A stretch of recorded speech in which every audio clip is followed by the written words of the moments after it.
नमस्कार दोस्तों, विजय योगासन में आप सबका स्वागत है। आज मैं आप सभी को सिखाने वाला हूँ चक्रासन। चक्रासन करने के क्या क्या फायदे व बेनिफिट है, इसके बारे में मैं आज आप सभी को शेयर करने वाला हूँ। तो दोस्तों, चक्रासन करने से रीढ़ की हड्डी में लचीलापन आता है और वृद्धावस्था जल्दी आने नहीं देता है। यानी कि चक्रासन करने से रीढ़ की हड्डी में लचीलापन व फुर्ती आता है, इससे वृद्धावस्था जल्दी नहीं आता है। और रीढ़ की हड्डी के रीढ़ की हड्डी में मजबूती आता है, व ताकत बढ़ता है और पेट के लिए भी काफी उत्तम आसन माना जाता है। तो दोस्तों, रीढ़ की हड्डी और समस्त शरीर के लिए बहुत ही लाभकारी आसन है चक्रासन। तो दोस्तों, यह जो है कि सिर्फ लचीलापन ही नहीं, लचीलापन, ताकत और रीढ़ की हड्डी में मजबूती को वृद्धि करता है। तो दोस्तों, आइए करते हैं चक्रासन। चक्रासन दो तरीके से किया जाता है, इसके बारे में मैं आज आप सभी को सिखाने वाला हूँ। दो तरह से करते हैं। सबसे पहले पीठ के बगल लेट जाए। पीठ के बगल लेटने के बाद अपने पैरों को नितंब के पास लाएं। नितंब के पास लाने के बाद अपने हाथों को यहाँ पे कंधों के पास में इस तरह से रख ले। कंधे के पास में रखने के बाद आसमान की तरफ अपने पीठ को, कमर को उठाएंगे और धीरे धीरे घिसकेंगे पैर के पास में। तो दोस्तों, और अपने पैरों को और नितंब के पास में खींचेंगे।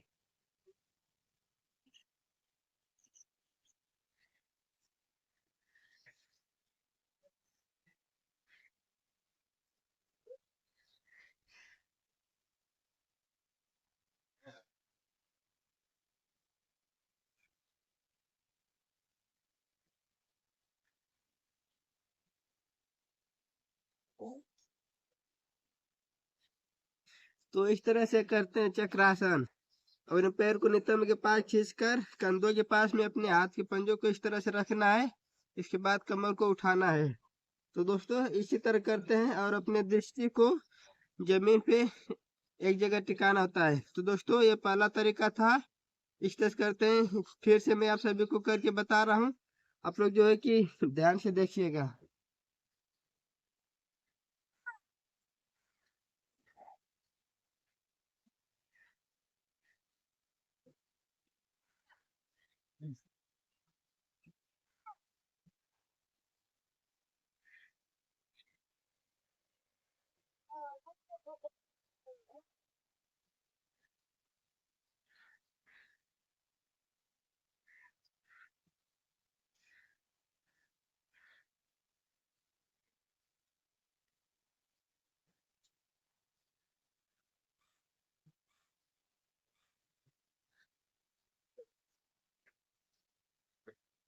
दोस्तों, ये रहा चक्रासन। इसी तरह आप लोग भी प्रैक्टिस करें। इस तरह से मेट या चटाई बिछा करके उस पर इस तरह से उठने का प्रैक्टिस करें, या तो बेड पे भी कर सकते हैं। आइए आप सभी को सिखाते हैं दूसरा तरीका कि खड़े होकर के किस तरह से चक्रासन को कर सकते हैं। चक्रासन का आप दूसरा तरीका सिखा रहा हूँ दोस्तों। खड़े होने के बाद किस तरह से चक्रासन को कर सकते हैं, तो देखेंगे। इस तरह से खड़े हो जाना है। खड़े हो जाने के बाद अपने श्वास को सीने में रोक करके हम पीछे एक तरफ झुकेंगे। इसके बाद श्वास को बाहर छोड़ेंगे।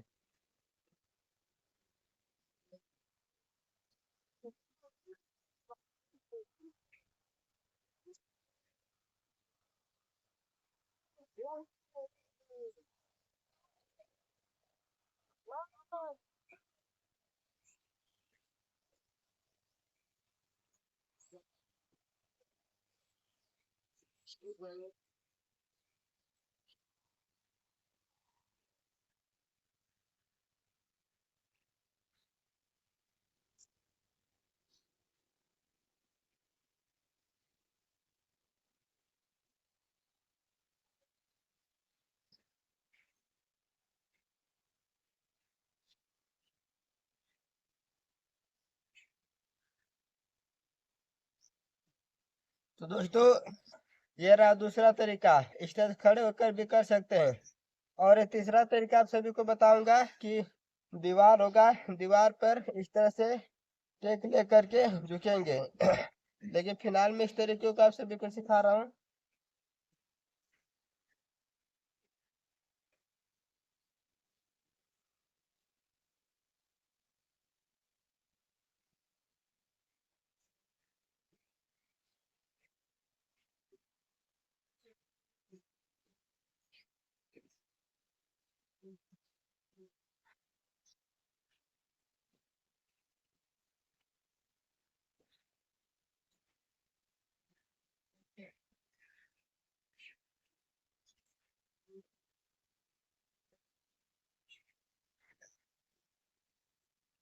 तो दोस्तों, ये रहा तीसरा तरीका चक्र, मतलब कि ये दूसरा तरीका रहा चक्रासन को करने के लिए।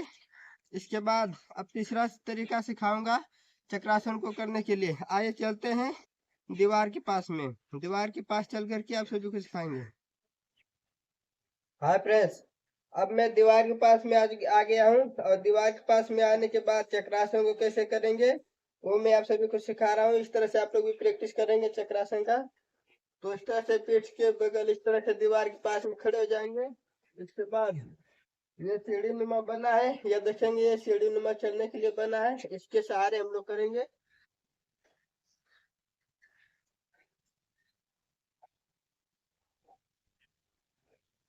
तो दोस्तों, एक एक सीढ़ी पकड़ करके इस तरह से करना है।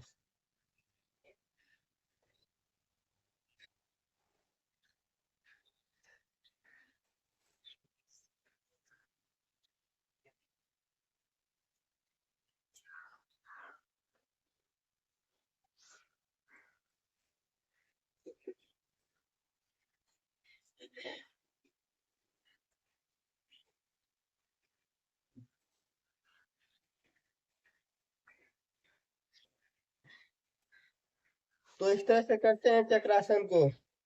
इसी तरह से प्रतिदिन प्रैक्टिस करेंगे तो बिना दीवार के सहारे भी कर सकेंगे।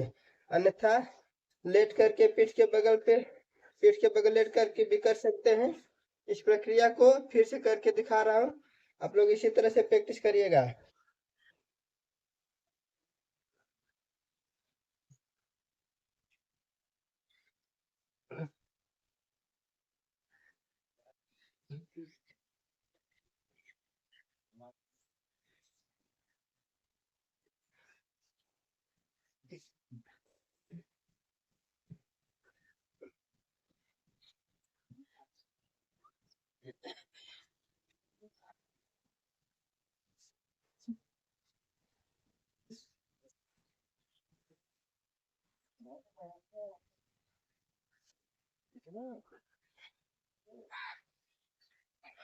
तो दोस्तों, यह रहा तीसरा तरीका चक्रासन को करने के लिए। आप लोग इसी तरह से दीवारों के सहारे इस तरह से चक्रासन को कर सकते हैं, अन्यथा पीठ के बगल के ऐसे उठ के कर सकते हैं, अन्यथा खड़े होकर के कर सकते हैं। तो दोस्तों, यह मैं आप सभी को सिखाया हूँ तीसरा तरीका। आशा करता हूँ आप लोग इसी तरह से प्रतिदिन 5 से 10 मिनट करने का प्रैक्टिस करेंगे।